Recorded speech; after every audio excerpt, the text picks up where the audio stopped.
그동안 제가 예고했습니다만 제가 위원장을 맡은 정치보복수사대책위원회의 첫 회의가 내일 오후 1시에 열립니다. 윤석열 정권에 한 말씀 좀 드리고 싶어요. 정권이 출범한 지 한 달 남짓 됐는데 그 사이에 전 정권인 문재인 정부 인사들을 겨냥하는 수사를 본격화하고 또 심지어 자신과 경쟁했던 상대 후보자에 대한 압수수색 등 수사를 본격화한 이런 정권이 어디 있습니까? 전 세계 어느 나라가 대통령이 당선되자마자 전 정권과 자기와 경쟁했던 후보자 수사를 하는 이런 나라는 저는 거의 보지를 못했습니다. 너무 심한 거 아닙니까? 경제 민생은 안 챙기고 권력기관 장악과 보복 수사에 몰두하는 모습을 과연 국민들이 지지할 것이라고 판단하십니까?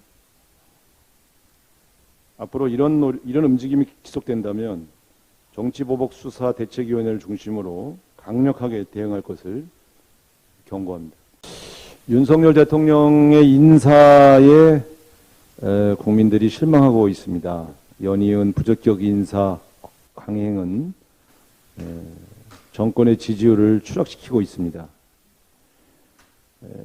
머뭇거릴 이유가 없다고 봅니다. 김승희 보건복지부 장관 후보자 지명을 철회하시기 바랍니다.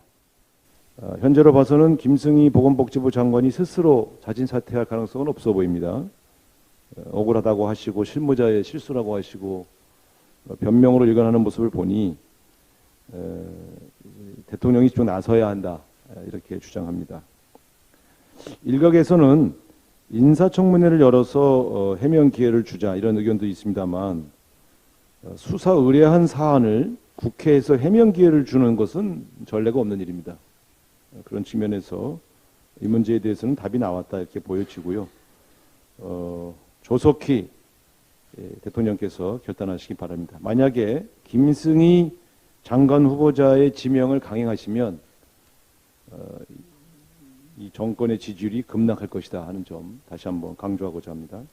더불어민주당은 이번 주 내로 전당대회 규칙을 결정할 예정입니다.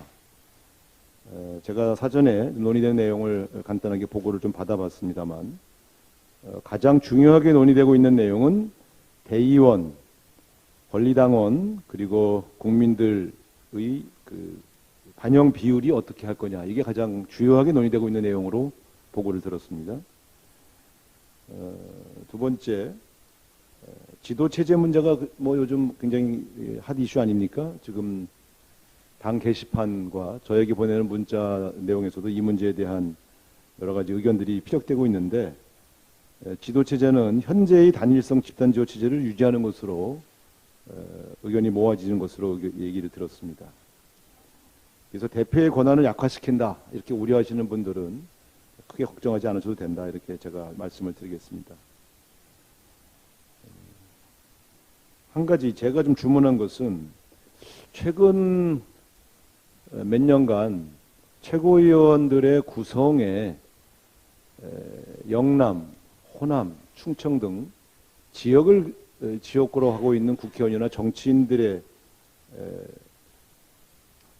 당선이 거의 이루어지지 않아서 더불어민주당이 거의 수도권 정당으로 지금 이렇게 지도부 구성이 이루어지고 있는 것, 이 문제점은 좀 반드시 극복을 해야 된다. 그래서 이 문제를 극복할 수 있는 대안을 준비해 와라 이렇게 주문한 바 있습니다. 어떤 방식으로 가능한지는 조금 더 보고를 들어봐야 될 것 같습니다. 어쨌든 더불어민주당은 이번 주 내로 전당대회 관련된 여러 가지 규칙들에 대한 의논을 해서 마무리하고 바로 후보 등록 등 전당대회 체제로 전환을 할 그러한 계획입니다.